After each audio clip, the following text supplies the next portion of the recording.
Good morning students. As in the previous class we have discussed about the diseases of external ear, that is otalgia.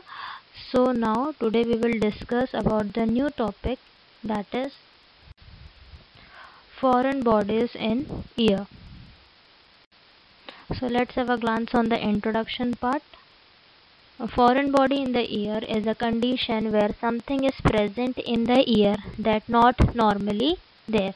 So foreign body एक ऐसी condition है जिसमें year में कुछ unwanted thing present हो जाती है जो कि ईयर में पहले से प्रेजेंट नहीं होती. इसमें टू कैटेगरीज डिवाइड हुई है. फर्स्ट है these are common in children specially in toddler age. तो टॉडलर हम कहेंगे 1 to 3 ईयर्स एज वाले चिल्ड्रन को, और देखा गया है कि कभी कभी अडल्ट में भी फॉरेन बॉडी के पार्टिकल्स ईयर में प्रेजेंट रहते हैं. So now we will see the types of foreign body. तो फॉरेन बॉडी भी टू टाइप्स में डिवाइडेड है. First is organic and second is inorganic. And organic is also further divided into two, non living and living. So first we will see the non living. Non living में है sponge, eraser, paper, wood and cotton birds. whereas in living, beans, nuts और worms. और inorganic में है Beed, metal, stones, plastic toys and buttons. So as you can see in this picture, organic wherein living, nuts, beans, insects. तो कभी कभी क्या होता है, जो टॉडलर्स होते हैं वो ये सारी चीज़ें अपने ईयर्स में इंसर्ट कर लेते हैं. एंड नॉन लिविंग थिंग्स में जैसे स्पंज के पार्टिकल्स, वुड्स के छोटे छोटे टुकड़े, कॉटन बर्ड्स, ये सब वो अपने ईयर में इंसर्ट करते हैं. whereas in inorganic, metals, beads, then buttons. Then we will see the sign and symptoms. तो साइन एंड सिम्टम्स क्या अकर होगा अगर ईयर में कुछ फॉरेन बॉडी पार्टिकल इंसर्ट हो गए. So first sign and symptom है ear pain, then ear discharge, loss of hearing in one ear, reduced hearing and child scratching at the ear. Ear pain होगा, ear से कुछ discharge होगा, then one year से उसको hearing नहीं हो पाएगी, loss of hearing, then reduced hearing, कम सुनाई देगा, और जो चाइल्ड है वो अपने ईयर्स को स्क्रैच करने लगेगा. Next we will see the investigation of the foreign body particles in the ear. तो इन्वेस्टिगेशन कैसे होगी? With the help of otoscopy. Otoscopy से हम क्या देखेंगे? ओटोस्कोप एक मेथड होती है जिसमें ओटोस्कोप एक टूल या डिवाइस होता है, उसको हम ईयर कैनाल में इंसर्ट करते हैं और फिर विजुअलाइज किया जाता है कि फॉरेन बॉडी अगर प्रेजेंट है ईयर में तो वो ईयर के कौन से पार्ट में प्रेजेंट है. Then next is techniques for the removal foreign bodies. ठीक, अब ऐसी कौन कौन सी टेक्निक्स हम यूज़ कर सकते हैं फॉरेन बॉडीज़ को रिमूव करने के लिए. तो firstly it mainly depends on the type of foreign body and its location. तो सबसे पहले ये डिपेंड करता है कि कौन से टाइप की फॉरेन बॉडी है, whether it is organic, living और नॉन लिविंग, और whether it is inorganic.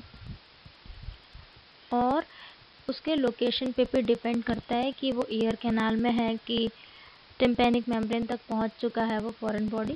So it's mainly depend on the type of the foreign body and its location. So here there are some techniques which are used for the removal of foreign bodies. तो first है blunt hook, second technique है crocodile forceps, third है micro suction and fourth है ear syringing. So we will see one by one. Blunt hook. Blunt hook, it is useful for round smooth object but not if impacted. Blunt hook useful है अगर जो foreign body है वो round हो और उसका surface कैसा हो, smooth हो. but अगर impacted रहेगा, impacted मतलब धंसा हुआ रहेगा, बहुत ज़्यादा अंदर inserted रहेगा, तब हम blunt hook use नहीं कर सकते. So it is useful for the round smooth object. Next is crocodile forceps. Crocodile forceps, a pairs of crocodile forceps can easily grasp objects such as cotton wool, paper pieces of sponge and insects. अब जो crocodile forceps रहता है वो easily grasp कर लेता है कोई भी ऑब्जेक्ट को, चाहे वो कॉटन वूल हो, चाहे वो कॉटन हो, चाहे वो वूल हो, चाहे वो पेपर के कुछ पीसेस हो या स्पंज के पीसेस हो या फिर इंसेक्ट्स हो. सेकेंड है इसमें should not be use to remove the smooth round objects. और क्रोकोडाइल फॉर्सेप को स्मूथ और राउंड ऑब्जेक्ट्स के लिए यूज़ नहीं करना है. Next is micro suction. Suction is satisfactory for the majority of foreign bodies. तो सक्शन क्या है, सेटिस्फैक्ट्री माना गया है कि उसमें से बहुत सारे मेजॉरिटी ऑफ फॉरेन बॉडीज़ मतलब हम उसमें से निकाल सकते हैं और सक्शन बहुत सेटिस्फैक्ट्री माना गया है सारी टेक्निक्स में से. देन सेकेंड है removal should be perform with an microscope to avoid trauma to the canal और tympanic membrane.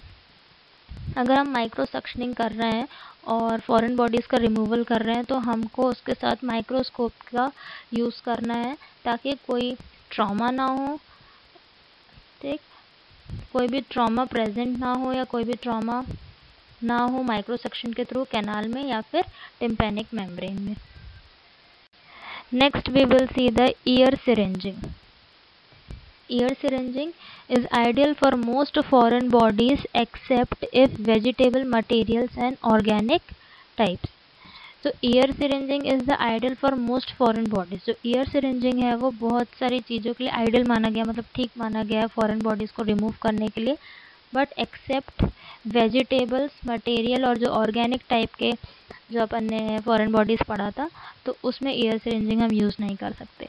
Then irrigation must be avoid with vegetable material and organic type because this cause welling of the object and makes removal more difficult.